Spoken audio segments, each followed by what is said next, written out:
Iham Kadri is ranked amongst the most powerful women in the world. Hers is a success story inscribed in the trends and ideals of today. Diversity, inclusion, and the environment playing a central role. She's a leading light in the male-dominated chemicals industry, taking over one of the world's biggest and oldest such companies in 2019, Solvay. Her mandate? To shake it up, make it green and more profitable.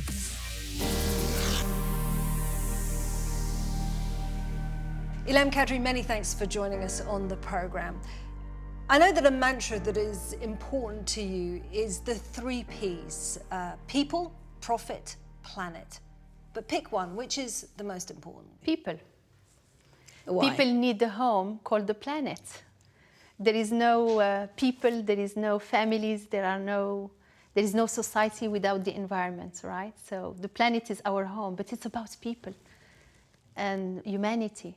One thing I think is really interesting about you, Ilham, that your position now as a very successful businesswoman, you've really worked hard at it, but it wasn't necessarily on the cards. You grew up in Casablanca, you were brought up by your granny, who instilled some very strong values in you. What were those values that define who you are today?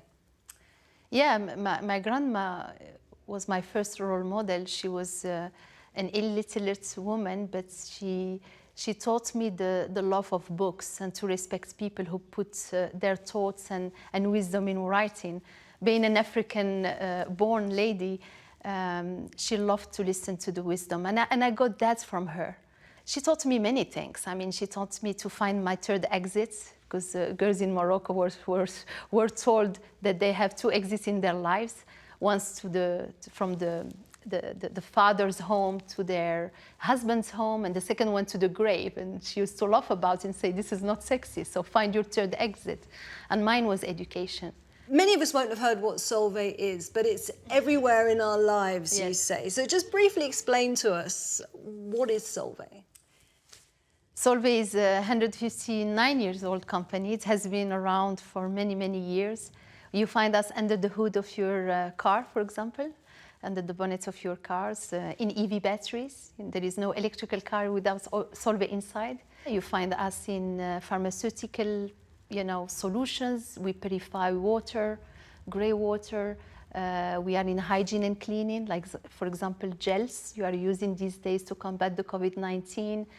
We are in soda ash, our very traditional business in glazing, double glazing, in cars, in building and construction. So Solvay is invisible, but it's enabling, other industries. We call, by the way, the chemical industry the mother of industries. But what's incredible about your story, Ilham, is that you've managed to break actually through 2 glass ceilings. One obviously being a woman, another of African origin. How has that changed who you are in terms of being a business leader? Well, in a way, Isabel, I didn't target to break any glass ceiling. I mean, I targeted just to live my life and live my dreams and follow my passion. And I knew very early that I was passionate about science and technology. I knew that. And it happened that I wanted to be in physics, chemistry, and mathematics. I did engineering diploma. I followed with PhD thesis. And then I became passionate or interested by sustainability.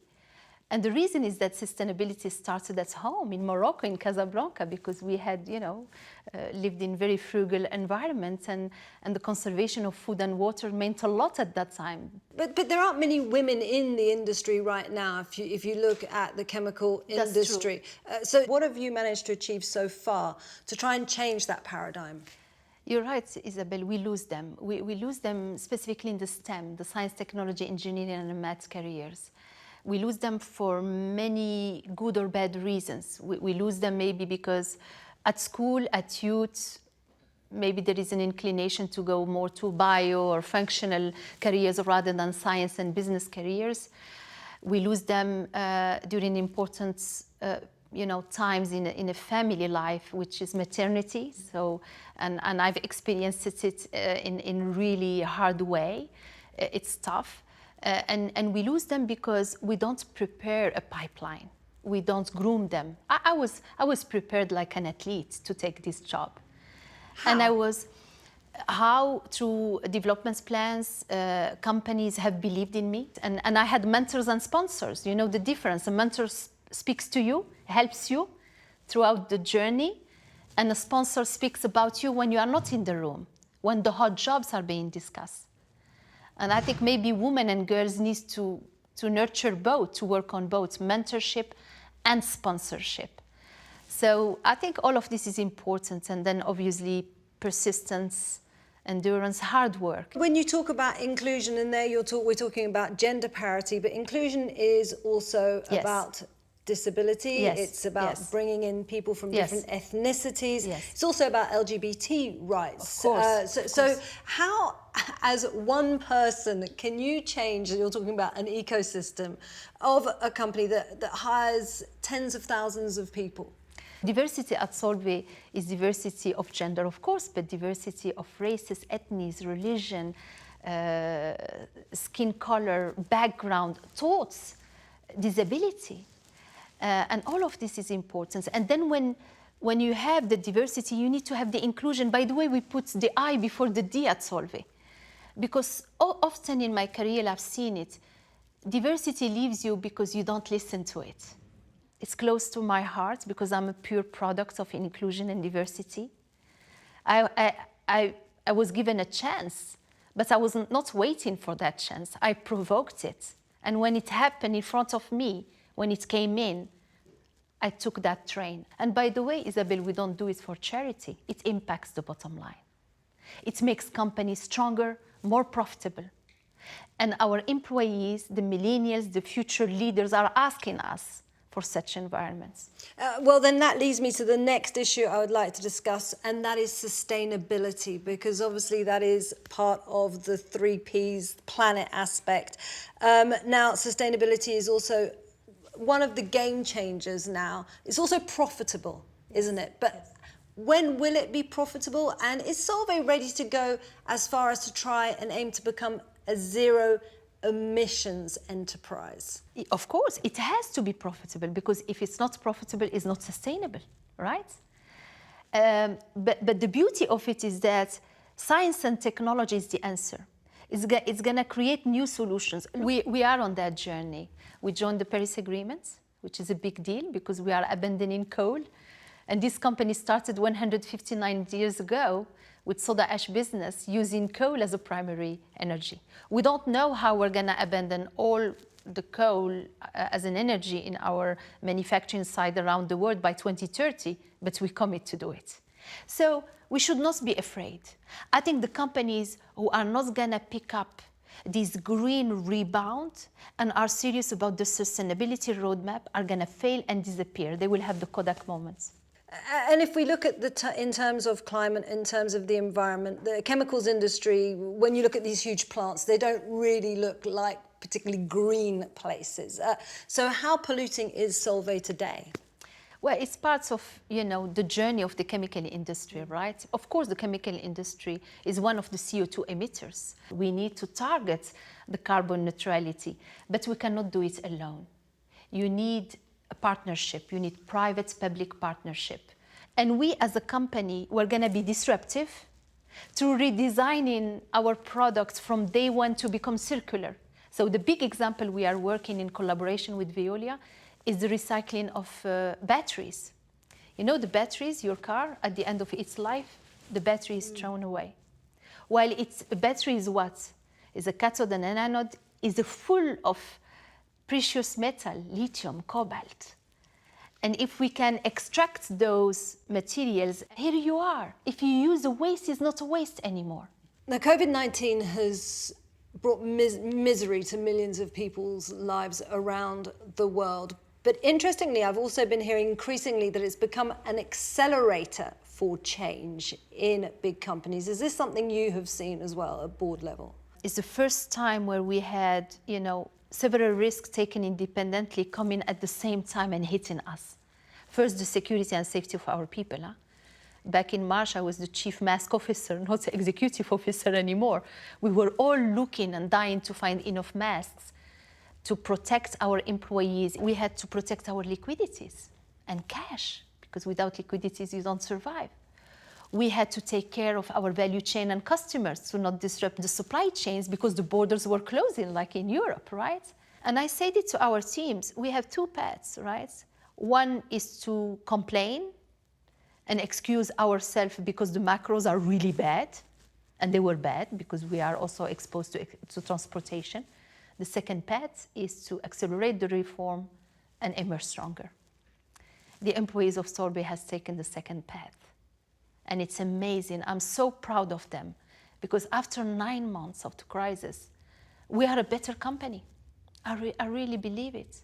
This has been a really tough time. Now, True. you as head of Solvay, you've also are involved in restructuring, Yes. job losses. Yes. How do you sleep at night when you know that people's lives are being destroyed as the world moves on? It's tough and painful, No CEO is there with the mandate to restructure. We like to grow, we like to build jobs. And I learned to dare and care. You dare of taking tough decisions. That's my role with my executive committee, is to ensure that the company survives through crisis, right? And restructuring, unfortunately, can be part of that tough moments, right? But if you don't do it, you will fail and more jobs will disappear. But you need to do it with care and respect. And we launched the Solvay Solidarity Fund. My team and I, we cut our salaries, right, 15%. In the year, the board of directors followed, and we called on the investors to donate part of their dividend to this foundation to support our employees, their families, and the communities in need because of COVID-19. And in 6 weeks, by the way, we collected 12 million euro. As I've looked at your career path, mentors have been very important. You still seek mentorship. Yes. But from the junior members, Yes. from the young guys, Yes. why? What are they teaching you?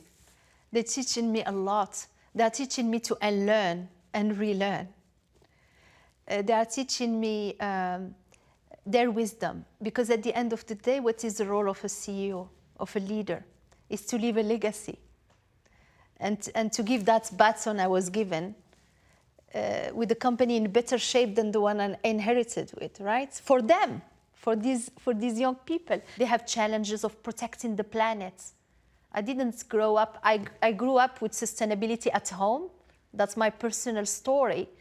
But I didn't grow up thinking I need to save the planet. They do. I have a lot of empathy and respect for the future generation who are gonna really, replace us. So I need to listen to them, and I do. And they're very generous with their wisdom. So just tell me then, from everything you've learned through your career path that's taken you around the world, working for a myriad of different companies, what makes a good leader? For leadership, you need to have the emotional intelligence. You need to have the empathy. You need to dare show in your vulnerability. Vulnerability is a strength, is not a weakness. And I truly believe that leaders who do not have those attributes are going to fail and they will disappear. What's your vulnerability?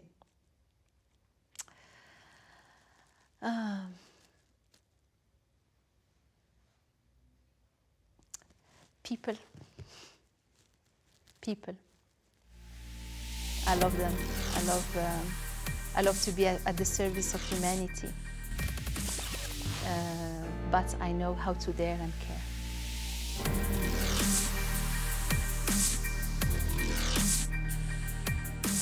And then finally, you've obviously received some good advice along the way. What's the best piece of advice you can give?